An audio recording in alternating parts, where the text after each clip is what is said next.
sir মাতিছিলে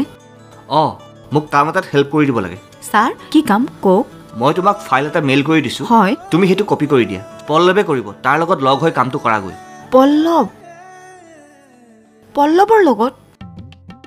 sir মই অকলেই কামখিনি কৰি ল'ব পাৰিম নেকি মই আপোনাৰ কেবিনতে বহি কামখিনি কৰি লওঁ দিয়ক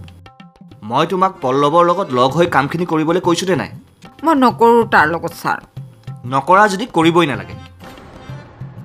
একেবাৰে ৰিজাইন দি ইয়াৰ পৰা গুচি যোৱা ছাৰ মই ধেমালিহে কৰিছিলোঁ দিয়ক মই পল্লৱৰ লগতে কামখিনি কৰি লওঁ দিয়ক ছাৰ মই ৰাগিনীৰ লগতে কামখিনি কৰি লওঁ নেকি নালাগে তুমি পল্লৱৰ লগতে কৰাগৈ ছাৰ আপুনি মোক বেয়া পাই কাৰণে পল্লৱৰ ওচৰত পঠিয়াই থাকে ন বুজিছোঁ দিয়ক আৰু মইহে অফিচটোক নিজৰ বুলি ভাবোঁ আৰু আপোনালোকক নিজৰ বুলি ভাবোঁ কিন্তু আপুনি মোক কেতিয়াও নিজৰ বুলি নাভাবে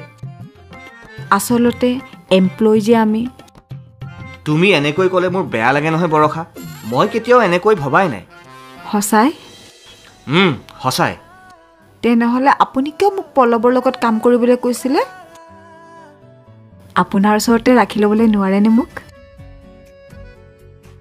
কামবোৰ মই অলৰেডি ভগাই দিলোঁ যে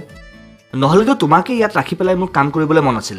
please try to understand okay sir মই বুজি পাইছোঁ